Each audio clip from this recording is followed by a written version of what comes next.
Good evening again from Conway. I'm Steve Barnes, and Debate Week continues here on the Arkansas Educational Television Network, AETN. At this hour, the race for Congress in Arkansas's 4th District. The candidates tonight in alphabetical order: Gary Hicks of Mena, the Libertarian Party candidate, and Representative Bruce Westerman of Hot Springs, the incumbent and the Republican nominee. Now, the candidates will be questioned tonight by a panel of Arkansas journalists: Jacob Kaufman of KUAR, Una Lee of KHBS KHOG, and Gretchen Ritchie of the Malvern Daily Record. Each candidate will have 2 minutes for an opening statement. Each will have 2 minutes to respond to a question. Rebuttals are limited to 1 minute. At the conclusion of tonight's appearance, each candidate will have 2 minutes for a closing statement. The order of opening statements, questioning, rebuttals, and closing statements was determined just prior to the broadcast by a coin toss in which the candidates or their representatives participated. Our timekeeper tonight is Jim Young of AETN, and with that, our first opening statement tonight by Mr. Gary Hicks. Go ahead, sir. Thank you, Steve. I'm grateful for the opportunity to be able to speak to the voters of 4th Congressional District and the people of Arkansas. When I started this campaign in September of last year, I was not sure that it was even possible that a libertarian could even get this far. This is an amazing distance to be able to come as a libertarian. I had ideas, I had beliefs. I've sat around coffee tables like many of you and talked about politics and about all of the things that the government ought to do, all the laws the government ought to make. But I've realized that we have too many laws, that we have too much debt, that we have too many congressmen and senators who all want to balance the budget, but the budget never gets balanced. We stand upon a mountain of debt, $20 trillion in debt. If we were to pay off that debt at one time with gold, it would take 20,000 semi-truckloads of gold to do it. The convoy for that 20,000 truckloads would be 265 miles long. We have to do something about it. We have to move this country in a different direction, and we have to do it now. Thank you. Mr. Hicks, thank you. Mr. Westerman. Well, first off, I want to say thank you. Thank you to AETN for hosting these debates. Thank you, Steve, for your work in moderating them. To our distinguished panelists, to my opponent, Mr. Hicks, who it takes a lot of courage to run for office, and some people like to just complain about what's going on, but others get involved, and I say thank you for getting involved. I'd like to say thank you to the audience at home for joining us because you care about what's happening in our country. I want to say it's an honor to serve and to work hard for the constituents of the 4th District of Arkansas, for the state, and for our country. We face many issues and challenges today. Mr. Hicks talked about the budget, which is a huge challenge that we face. It's something that frustrates me, even serving as a member of Congress. I've worked hard to find where I can best use my talents and education and experience to serve my constituents. And one of those places I've found to serve is on the Natural Resources Committee. I'm an engineer. I'm one of 12 engineers in Congress. I'm also a forester, and I'm the only forester in Congress, and that's allowed me to work a lot on forestry and natural resources related issues that are very important to my state and to the district and to our country. And it's something that I'm glad to have been able to write a piece of legislation, and it's a major piece of legislation called the Resilient Federal Forest Act. It was a bipartisan bill that we passed out of the House. It's currently in conference with the Senate. I'm on the conference committee. I look forward to working on that and doing something that'll be really good for our whole country in protecting and using this great resource that we have in our national forest. There are many other issues that I work on that I'm sure that we will discuss during the debate today. But again, I want to say it's an honor to be here, and I look forward to a vibrant discussion on the issues. Congressman, thank you. Our first question tonight comes from Jacob Kaufman, and it goes initially to Mr. Hicks. All right. Every race in the nation is totally subsumed by the presidential election, so let's keep it that way here for a few more minutes before we get to those issues. If bragging about sexual assault, as Donald Trump did in his latest tape that was released, is unacceptable but still not enough to withdraw support for the candidate, then what does cross that line? And for Mr. Hicks, what responsibility does a congressman have to speak out against national figures saying something you find objectionable? Well, I condemn, as just about everyone else does, I condemn the statements made by Mr. Trump. I think, and this is not to excuse his conduct, and I think this is talking trash. I've seen it 1,000 times on construction sites, and that doesn't excuse it. That's not something, certainly a public figure shouldn't be making statements like this. But I don't think that is a measure of whether that qualifies him to be president. I certainly condemn it. I see where a lot of people are offended by it. I'm offended by it. It does raise questions in my mind about, what else are we going to see? I wonder why it took 11 years for this to come out and why it comes out in October. And I don't think this kind of distraction is where we need to go as a country. I don't think this kind of distraction is where we need the election, especially this year, with Donald Trump and Hillary Clinton. And we've got to get beyond the distractions of who said what to who, or who wrote what in an email. We're going to have to get down to who is going to straighten this country out, because this country is in trouble. And I think it's good. We should speak out about public figures who are doing these things, who are saying the kind of things that Trump has done. But if he gives an apology, and we believe that apology is sincere, we need to move on instead of make it a month-long news story. Mr. Hicks, thank you. Mr. Westerman. Well, thank you for that question, Jacob. I'm shocked that we would start the debate talking about the presidential race, which does seem to be dominating the discussion across our country, as it does most presidential election years. But I'm not here to defend Donald Trump. The comments that he made 11 years ago were disgusting. I put a press release out about that. Had somebody said that about my wife and daughter, it would have probably been fighting words, regardless of what the context of it was. It was 11 years ago. Hopefully, if he's elected president, he will control his mouth much better. But we are in a crisis situation from a policy standpoint in this country, and I was glad to see from the recent debate that it started off about a lot of character assassinations on both sides, but it did end up talking about some of the major policy issues that I would like to discuss, issues that are very important to our country, on national security, on health care, on overregulation, on tax policy, on restoring the Article I constitutional authority to the Congress, so that we're making laws and not unelected bureaucrats making laws, which is a big reason why we're in the situation that we're in today. And also to have anti-poverty programs that really work. We've spent over $20 trillion on anti-poverty programs since the mid-1960s, 50 years ago. And we've only lowered the poverty rate less than 0.1%. Those are the real issues that we have to face. Those are the issues that we're working on in Congress, but we have to have somebody in the White House that will work with us to put those issues into policy. The House can pass it, the Senate can pass it, but until the president signs it into law, it's not law. And that's what I want to work towards, real solutions to take our country forward, to make a brighter future for our kids.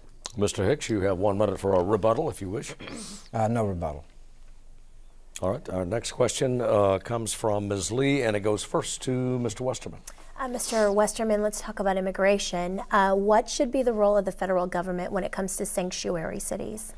Yeah, thank you for that question. To start with, our national security is a first priority of our federal government, and border protection is extremely important to national security.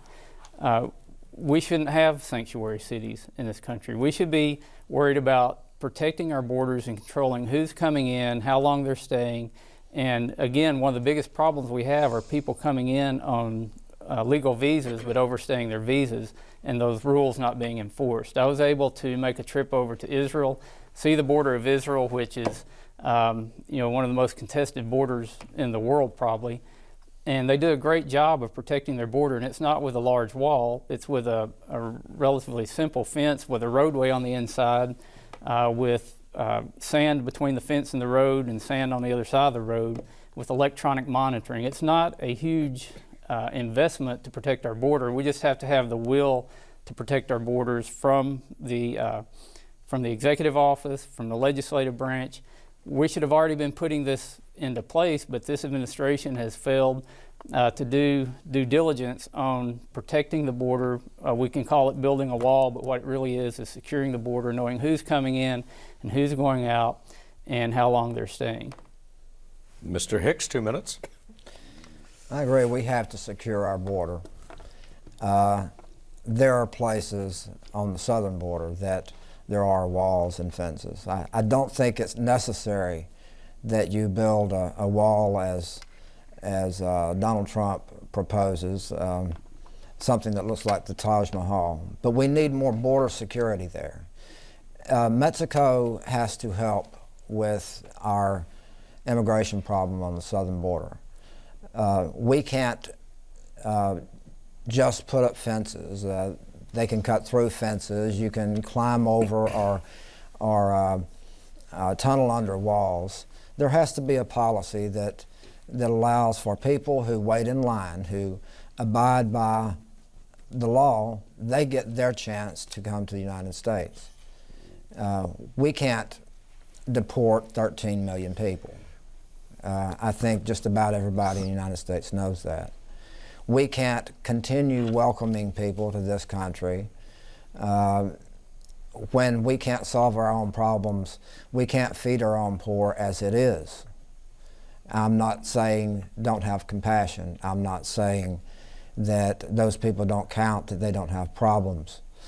But we must work with Mexico as regards our southern border. We must work with Mexico, and they have to aid us instead of encouraging people to go to the United States and to work and to make money and send back to their families in Mexico. I totally get it that they do that, but that's not a policy. That's a recipe for disaster. We have to secure our borders, and there has to be some pathway to citizenship, but only after securing our borders.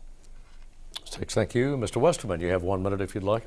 I would just like to say that when we talk about immigration, immigrants have always been important to our country. There is a pathway to citizenship. It's following the laws of this country that have been put in place that are not being enforced. We hear a lot of talk about the southern border, but we've also got to realize we've got oceans, we've got a border with Canada.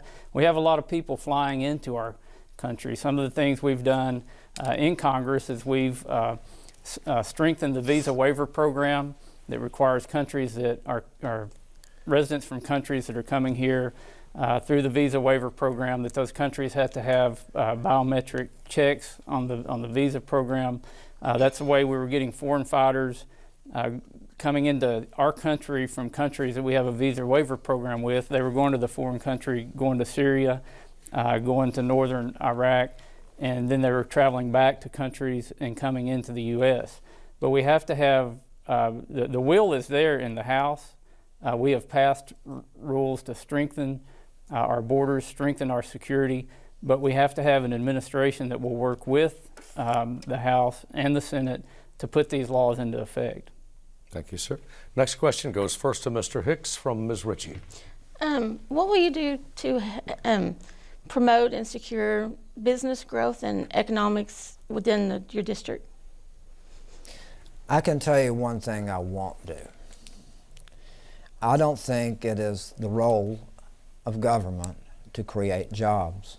I think it's the role of government to get out of the way so people can create jobs, so people can utilize their talents. We're an innovative country. I'm not in favor of state or federal government, or local government for that matter, bribing countries or bribing corporations from other countries to come to our state, while at the same time bragging that we have the best workforce in the world. If our workforce is so good, why do we have to bribe people to come here? Businesses and the ingenuity of people, the creativity, the American spirit of people creates jobs. And when government creates jobs, they're not really jobs, they're just debt. Every time the government makes a law, every time the government makes a regulation, every time it creates a job, it costs us. It costs us money, and that money is strangling us. We're already under $20 trillion in debt. That's not a debt that can be repaid. Now, I know that there are plenty of people, yeah, we can do this, we can do that, we can balance the budget. One of these days, it's going to take a balanced budget amendment. What they're not telling you is that the kind of debt that we have, you can't repay. There has to be another solution, and that's going to require another way of thinking, another way of acting, another way of representing people. It's going to require leadership in the United States Congress. Mr. Hicks, Mr. Westerman, 2 minutes. Well, when we talk about job growth, I would totally agree with Mr. Hicks that the government doesn't create real jobs, that businesses create jobs, that people create jobs. If we look at the dismal economic growth across the country, and you look at where most of that growth has occurred, it's in 20 cities. And 19 of those have NFL teams in them. Austin, Texas is the one that doesn't. When I look at the 4th District of Arkansas, which is a large rural district, I see people struggling, I see businesses struggling, and a lot of that has to do with two things: overregulation and tax policy. And those are two areas that we have to address from the federal level if we want to see job creators do what they do best, and that's grow their businesses. We have to have smart regulation. We can't have no regulation, but it has to be smart regulation. A lot of the regulations that are coming out now that aren't being passed by Congress, they're being written by a bureaucrat in a cubicle in a gray building in Washington, D.C. that's unelected. You can look at the Department of Labor overtime rule. You can look at the Hayes rule. You can look at the Clean Power Plan. None of those were laws that were passed by Congress. They're through executive action through the regulatory agencies. We've got to get back to elected officials making the law and being held accountable for that. That's why we have to restore Article I constitutional authority. We've got to create a tax structure that's competitive so that job creators want to reinvest money in the economy here in Arkansas and across the country. When we do that, we can attack our debt. We can attack it through growth. We get more people working, which there's less people dependent on the government and also paying taxes, and you're attacking that debt from both directions. All right. Mr. Hicks, you have 1 minute, sir. I agree that too many regulations, to the tune of 76,000 pages of federal regulations, have been written by bureaucracies. And I find no constitutional authority for them to do it. But they do it because the United States Congress makes laws and gives them the authority to implement it. They write these policies, these regulations, because and only because the United States Congress tells them they can. Next question for Mr. Westerman first. Mr. Kaufman. The forestry industry is incredibly important in Arkansas, especially in the 4th District. The U.S. Forest Service says climate change is a man-made problem that we need to adapt our policies to. So my question is, do you agree or disagree with that scientific consensus on man-made climate change? And if not, how do you reconcile your beliefs with the research coming from the federal government? Yeah, there's a lot of debate on whether climate change is man-made or whether we know it's been occurring over the ages. Some say that it's more rapidly now and they want to link that to man-made causes. But the way I would answer that is to say that forests are the answer. Healthy forests are the answer. When we have trees growing, they're doing photosynthesis, taking carbon dioxide from the air, they're storing it in the leaves and the roots and the boles of the trees. But our forests are unhealthy now because of overregulation and lawsuits that are happening at the federal level. We're fortunate here in the 4th District, over 2 million acres of national forest land. It's some of the best managed national forests across the country in both the Ouachita and the Ozarks. But even it is way overstocked. And what we're seeing is an increase in forest fires that have been going on ever since all these regulations of non-managing the forest have been in place. You can't tell the trees to quit growing. They ignore the laws from Washington, D.C. They continue to grow. They're dynamic living organisms. And as a result, out west, we've seen a huge spike in forest fires. We burned over 10 million acres of public land last year. That put over 100 million tons of carbon into the atmosphere. It damaged soils, which created water quality issues, damaged wildlife habitat.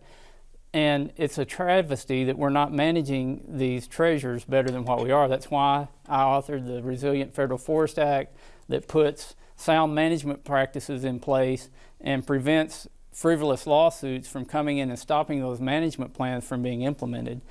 So if we're concerned about the amount of carbon in the atmosphere, a healthy forest is the best thing we can do to sequester that carbon. Now, this administration is even pushing back on the scientific knowledge that biomass is carbon neutral.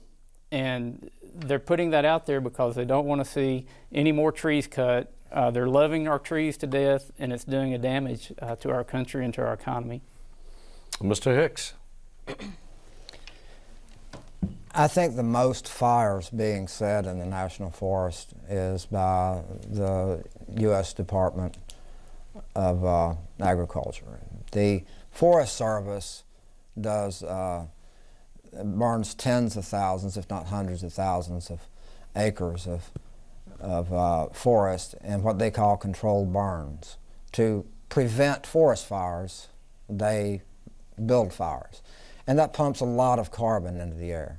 I don't believe that cutting trees is the best way to keep them from catching on fire. I don't believe that logging the national forest to oblivion, although it might be profitable for some, it might provide jobs for some temporarily, I don't believe that is sustainable. I don't believe that a $1.3 billion paper mill that our state government is spending tax money to aid in the construction of is a good idea. I think when you take tax money and you give it to one corporation over another, then you're providing competition against other businesses that are in your area. Mr. Westerman, 1 minute. Yeah, when we look at what's happening just in our state here, the forest needs industry much worse than industry needs the forest right now. And what I mean by that is we're growing trees at such a rapid rate in Arkansas, and most of that's in the 4th District, that if you look at all the trees that were cut last year, all of them that were killed by wildfire, all of them that were killed by disease and insects, what grew last year is 15 to 16 million tons more than what was on the ground this time last year. To put that in perspective, that's a 28-ton truckload of logs every minute of every day, 24 hours a day, 365 days a year that's being added to our forest. Sound forest management says if you want the forest to be healthy, you've got to clear out the underbrush. Fire is just a tool that's used. It also creates good wildlife habitat, which I know a lot of people in the state are very interested in that. So we have to do a better job managing. We can't just continue putting Band-Aids on it by going and putting out fires when they start. Question for Mr. Hicks, Ms. Lee. Mr. Hicks, we hear way too many stories involving police officers, from Ferguson to recently Tulsa and Charlotte, even local incidents, recent video of Michael Sabby in Texarkana. So what specific things will you implement that will protect rights of citizens and safety of police officers? I think police officers need to be well trained. And part of that training is to acclimate them to the neighborhood or the area where they're assigned to enforce the law. I think it's a good idea that on most occasions a police officer should be unarmed. He not need to use his gun. He needs to understand the neighborhood that he's in. He needs to understand the fear, if there is legitimate fear in the neighborhood where he's working. He needs to understand that, and he needs to know whether he's got the courage to do the job. I think they should be well paid. I think they should be well trained. And I would like to see some psychological testing in some circumstances. Any case where I believe there's a questionable shooting, I don't think that the police just go out shooting citizens. I think the citizens are, by and large, safe. But I also know that some of these shootings by police officers, as we have seen, have been unjustifiable. And in cases when they are unjustifiable, then they should face the same penalties as the people that they would normally arrest. If you are a police officer and you murder somebody as a police officer, or you cover up the murder of your fellow officer, although I'm opposed to the death penalty, if that is the maximum sentence, then those people should get it. Mr. Hicks, Mr. Westerman. Well, first off, if we lived in Mayberry, then maybe the sheriff wouldn't have to carry a gun and the deputy could just have a bullet in his pocket. But we don't live in Mayberry today, and we have to keep our officers armed. We have to do better training, and we have to weed out the bad apples. But most importantly, we have to enforce the rule of law, and we have to stand behind the men and women that put the uniform on every day, that go out and put their life on the line to protect us. And if there's bad apples in the bunch, we need to take care of those. But it doesn't need to be a mob or a citizens group that's executing justice by going out and harming or taking the lives of our law enforcement people. And all the way to the top of the administration, I've been a bit appalled by the message that's being put out that's putting our law enforcement officers in harm's way every day, that's inciting people to violence. This is not necessarily a federal issue, but it's something that the federal government can get involved with. The law enforcement agencies are more agencies of the state and the local governments, but we have to support them from the federal government, which we do that through a lot of funding streams and ways to train them. But we have to stand behind the men and women who are in our law enforcement agencies, and we do have to take care of the bad actors, because there's bad actors out there in any industry or any profession that you go to. I think the use of body cams is a good thing, because I think some of these bad actors are being exposed that would not have been otherwise. But again, we have to let the law take care of that. We have to enforce the rule of law, and we can't be doing it by mob justice. Mr. Hicks, 1 minute. We have to do more than that. Our court systems have to function as they should. People shouldn't feel intimidated or threatened when they've done nothing wrong and they're approached by a police officer, and sometimes that's the case. Now, I certainly don't condone the execution of police officers as we have seen in recent months. I don't condone that at all. I don't condone it either way. Murder is murder, even if it's committed by a police officer. We need to demilitarize the police. And as far as this being Mayberry, I wouldn't call the Department of Correction Mayberry. And every day, prison guards in this state and states throughout the country go to work, and they go to work unarmed. They might have a nightstick, they might have a flashlight, they don't have guns, they come home every night. So I don't think guns are nearly as necessary as we like to think they are. Next question from Ms. Ritchie goes first to Mr. Wester. Going kind of along the lines of the last question, Do you believe that there needs to be a strengthened, more gun control? The background checks, would you do anything to try to change the background checks in a way to keep, like ISIS or anybody like that getting a hold of a gun here? Yeah, well, we already have laws in place to hopefully keep the bad folks from getting weapons. But the simple fact of the matter is that if somebody wants to do harm, whether it's with a gun or a knife or a club, they're going to do harm. I'm a strong supporter of the Second Amendment. It's one that says it shall not be infringed when our founders put that in place. And I don't believe we need any more restrictions on our Second Amendment. Mr. Hicks?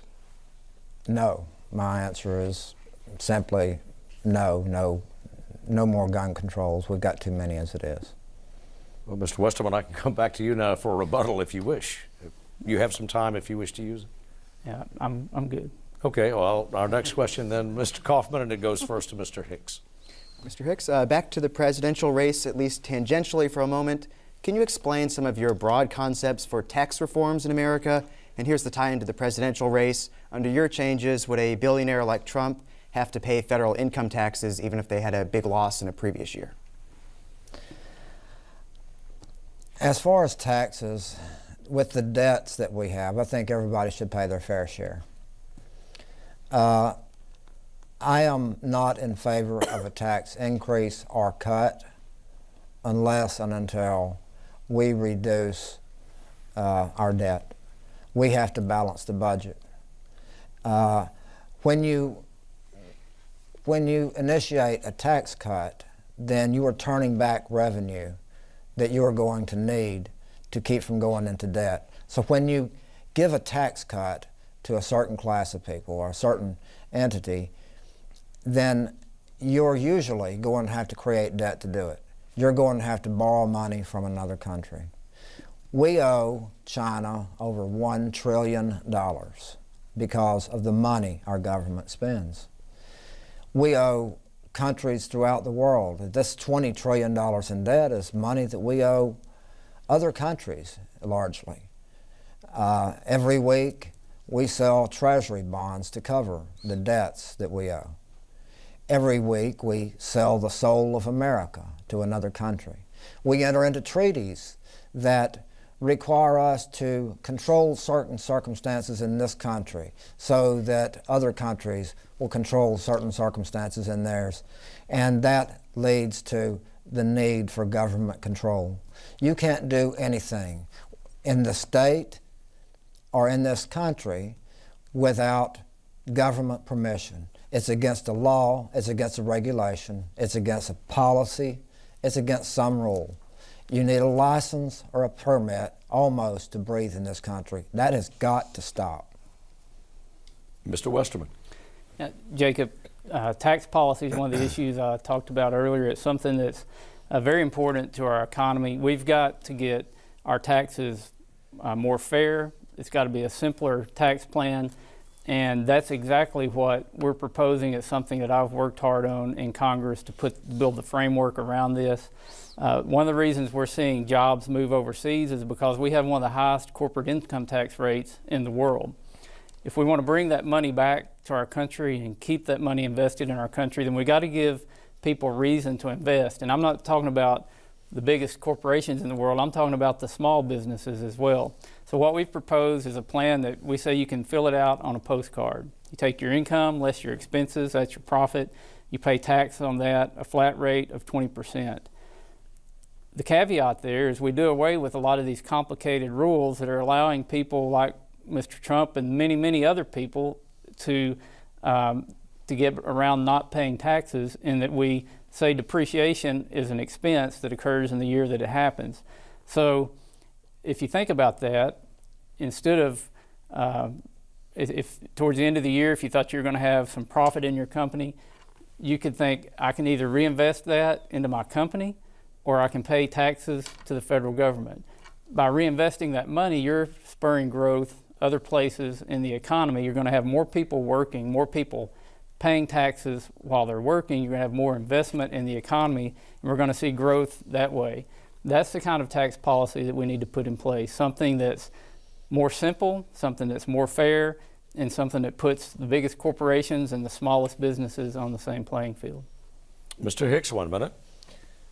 The best tax policy is to not need so much in taxes. When we spend $5 trillion a year, when we take in $500 billion less, that's bad policy. If you reduce the size of government, reduce the impact of government, cut programs that don't work or ones that we cannot afford, when you stop spending $500 billion a year on defense and have a smarter defense rather than a more expensive one, then you're starting to reduce the need for more taxes. I do believe that Donald Trump, as everybody, should pay their fair share of taxes. But I'm more about reducing government and government impact, reducing what is spent. Then taxes won't be so much of an issue. New question goes to Mr. Westerman first. Ms. Lee. Yes, Mr. Westerman, there's no question that America has an infrastructure problem. So how do we pay for the growing infrastructure needs in Arkansas? You know, that gets back to priorities, and I want to talk a little bit about what was just mentioned about spending in this country. And it is the problem is spending. And the number's not $1 trillion a year, it's over $3 trillion a year. A little over $1 trillion of that is what's categorized as discretionary spending. That's the money that Congress has authority over through 12 appropriation bills. That's defense is most of that, and then everything else that it takes to run the government is in that. That only makes up less than a third of everything the federal government is spending. The real problem is in what's called mandatory spending. These are programs that have been put in place by previous Congresses, makes up 68% of every penny that's spent. In 10 years, it'll be 75%. In 1965, it was just the opposite. But we've grown these social programs to an astronomical amount, and they continue to grow. There's 5 things that make up over 2/3 of the spending. It's Medicare, Medicaid, Social Security, the social welfare programs, and interest on the debt. We're paying about $300 billion a year in interest on the debt. To make the Highway Trust Fund stable across the country this year, we needed $15 billion. If we just had 10% of the interest we were paying on the debt, we'd have more than twice what we need for the Highway Trust Fund.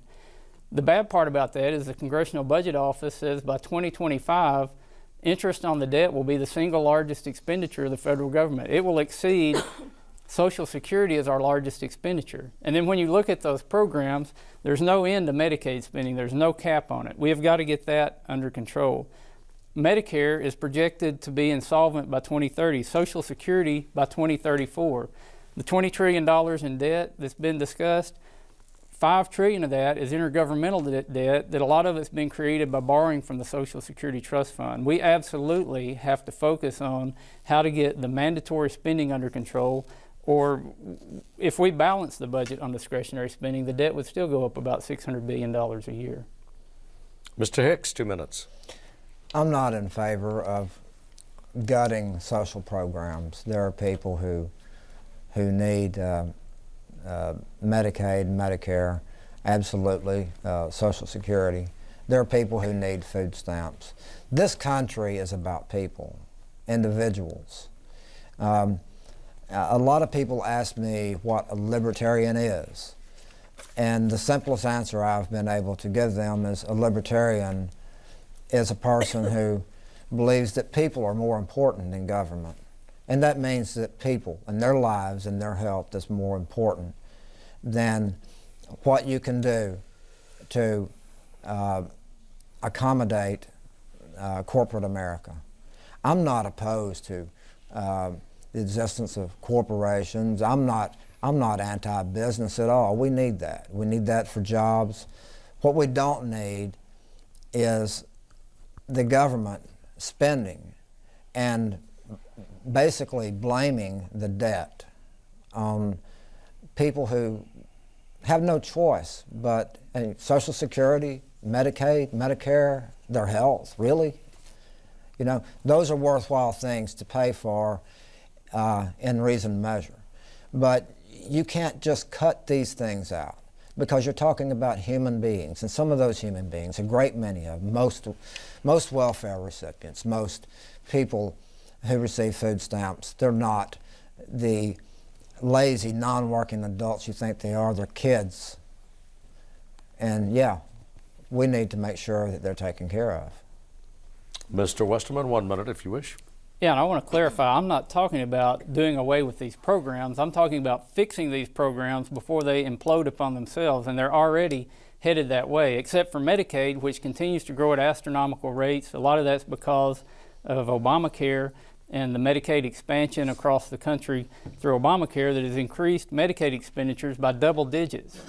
And the way Medicaid works is the state spends an amount and the federal government matches it. So states are incentivized to spend more money on Medicaid because that gets more federal tax dollars, the free money coming into those states.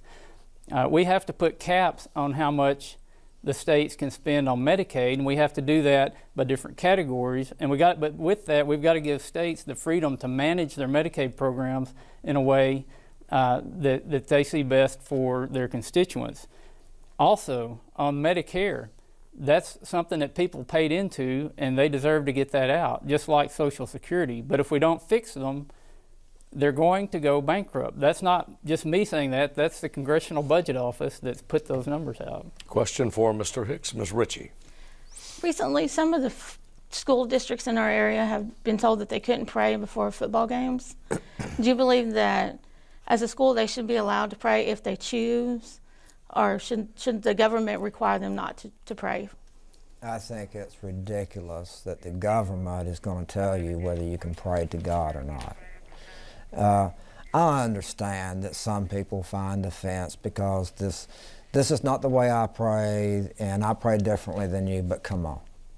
You know, for the government to be in charge of who gets to pray and when is ridiculous. It's absurd, and yeah, if they want to pray, you don't make somebody listen to it.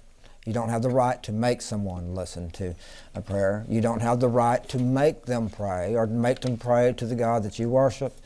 But come on, you know, let them pray. Mr. Westerman. Yeah, you know, I agree. You can't tell somebody when and when not to pray. How's the old adage go that if you don't believe there's prayer in schools, talk to students right before a big test. That's not necessarily the issue, though. It's an issue of free speech. And if you go to the United States House of Representatives before the session starts every day, it starts with a prayer.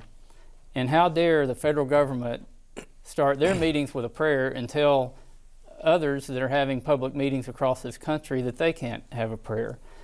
We have to stand up for our freedom of speech, and we have to stand up for local communities making their own laws, and we've got to protect people's rights. That's the main reason we have the government that we have, is to protect the rights of the people, not to impose the will of the government.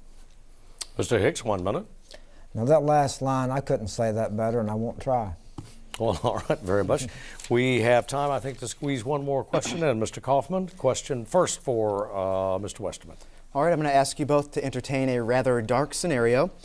Say Russia shoots down a U.S. bomber over Syria, as they vaguely said that they might if we go over certain airspace.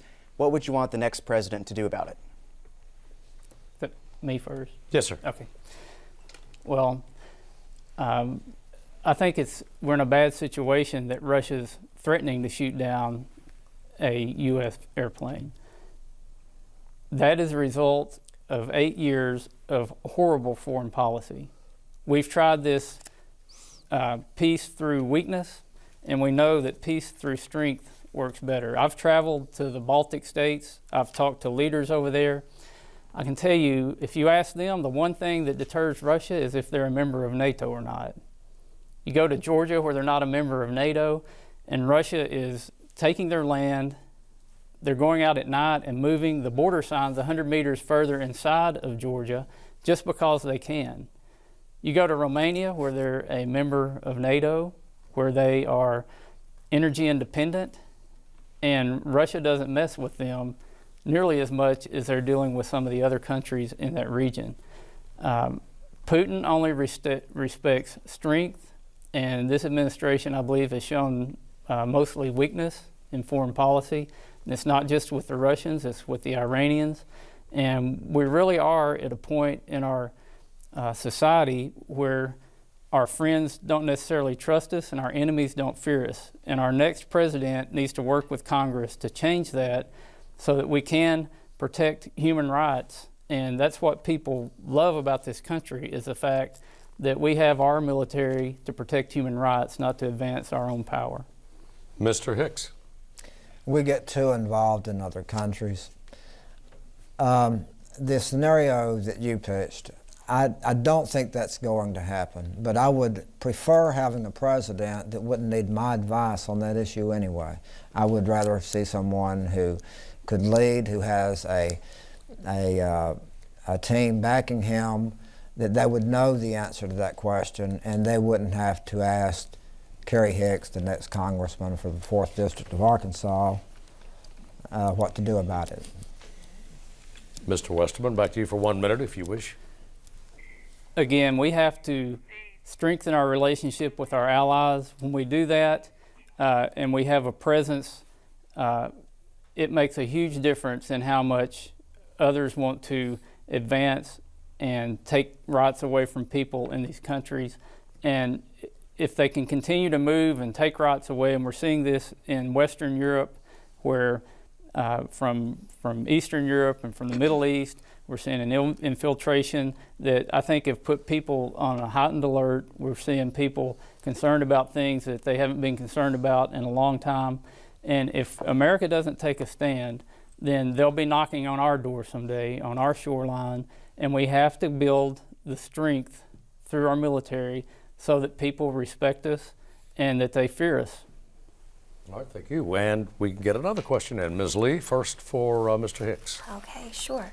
Mr. Hicks, you've said that you want a smaller government. So what specific programs do you want to cut? What government agencies do you want to cut? I don't want to just take a hatchet to the government programs. We have about 50 different departments. I'm not going to throw out the actual recipe. I think we need to look and see where cuts can be made. I know that we can cut defense. I know that we have to have a smarter defense, not a more expensive one. There are programs. U.S. Forest Service is not one of my favorite departments. There is a need. I'm certainly not so much in favor of them burning down the national forest, but I've got an affinity for, like, I live in the Ouachitals, and I've got an affinity for the Ouachitals. I can't think of specific programs, specific cuts, but I think we have to find the ones that won't work, the ones that are not worth it. But we need to be mindful that some of these programs are vital, are critical to people. There's things that people can't live without. I'm not talking about throwing welfare recipients under the bus. I'm not talking about vital resources, laying off a bunch of federal police officers. I'm not talking about this sort of thing, but anywhere that we can make cuts. If we can make the sacrifice, we're all going to have to sacrifice. But the alternative to that, I mean, it's $20 trillion now, our debt is. It'll be $21 trillion in a year or two. How high does it go? What happens when it falls? When our economy does fail, there's going to be hell to pay. Mr. Westerman, 2 minutes. And there have been cuts made in spending, but they've all been made on the discretionary side, which the military is part of that. And I think a lot of people would argue that our military we've got the smallest Air Force ever. We've got the smallest Navy since World War I, and we've got less troops than we had before World War II. I think we've put about enough pressure on the military. We have to start looking at these mandatory spending programs if we're going to address our debt. There are agencies that are part of these mandatory spending programs, that are part of the problem with overregulation, and those are the agencies that could stand a real tight haircut. And one of those is the Department of Labor. Some of the rules that they're putting out are hurting business instead of helping business. They're hurting the people that were put in place to help, and that's people who have jobs. Then you've got other agencies. You've got like the Consumer Financial Protection Bureau. It's overregulating our banks. It's overregulating the automotive industry. They are put there in the guise of helping consumers. They're hurting consumers. I had a banker in my district tell me that they haven't seen a new home built in their city in 8 years. A lot of that's because of overregulation from the Dodd-Frank Act that's being implemented by the CFPB. We don't have enough time to talk about the alphabet soup of agencies that need to be tightened up, that need to be doing their job to help the country, not to hurt the country. They got to realize that they work for the federal government, or the federal government works for the people of this country and not the other way around. Because the message that's being put out is that we're working for these federal agencies and do what they say or else. Mr. Hicks, 1 minute, if you wish. No rebuttal. All right, gentlemen, thank you. We have reached that point in the proceedings tonight where we go to closing statements. And again, as was determined prior to the broadcast by the candidates themselves through a coin toss, Mr. Hicks, you have 2 minutes to close, sir. Thank you, Steve. I've enjoyed this. There is no way that our country can continue on the course that we're on. Every president that we've elected has promised us change. And we've never gotten the kind of change that they promised. Every candidate for every office has promised to lead us away from this kind of debt, to make government smaller, but they haven't. We're $20 trillion in debt. People are standing at each other's throats. The middle class blames the poor for the problem. The poor blame the rich for the problem, but we're all Americans. We're divided as Americans between Democrats and Republicans, Libertarians and Greens. We're divided as to conservatism or liberalism. We put these names on these ideas that we have, but what we're not doing is anything about what has to be done. If we do not control the government, then it controls us. If you are in control of the government, ask yourself just how that is. We can't continue thousands of regulations to the tune of 3,000 to 4,000 regulations a year by the federal government. We can't continue making 200 laws a year, spending half a trillion, dollars more than we make every year. We cannot continue this course. We have to do something differently. And you can do that by electing me to the U.S. Congress. Mr. Hicks, thank you. Mr. Westerman, 2 minutes to close. Steve, thank you again, and to the panelists, Mr. Hicks, and to AETN for this opportunity to be here today. In a recent presidential debate, both candidates agreed on one thing. They agreed that America is great because it's good. And you might ask, what actually does that mean? I don't think I've had that illustrated to me any more than when I had an opportunity to visit a Syrian refugee camp. This was in Jordan, right on the Syrian border. It was one of the most desperate places that I've ever seen. 80,000 people in a refugee camp. The living conditions obviously weren't very well. Had opportunity to meet a young man in a wheelchair. He was a Syrian. He was out working in his fields. Assad's troops came by and shot him in the back and left him for dead. So visited with him, and I asked him, what is it you want? Because there's a lot of talk about Syrian refugees coming to America. He never mentioned coming to America. What he wanted to do was go back to Syria. He wanted to work in his fields, he wanted to live in his village, and he wanted to be free to do the things that he had been accustomed to doing. That's what he wanted. And when I thought about that, I thought about those famous words that our founders penned, that are some of the greatest words I think ever, when they said in the Declaration that we hold these truths to be self-evident, that all men are created equal, that they are endowed by their Creator with certain unalienable rights, that among these are life, liberty, and the pursuit of happiness. That's what people want, not just here in America, but around the world. That's what I try to keep in mind as I serve my constituents in Congress. That's what I want for our country today. That's what I want for my children in the future.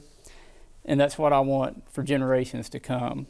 So I want to say thank you to the voters for giving me the opportunity to serve. It's been an honor, and God bless America. Mr. Westerman, Mr. Hicks, thank you for your participation tonight. Your nominees for Congress in the 4th Congressional District. Thanks also to our panel of journalists this evening, and thanks to you for watching, and we will see you again tomorrow night.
Major funding for Election 2016 AETN debates is provided by AARP Arkansas.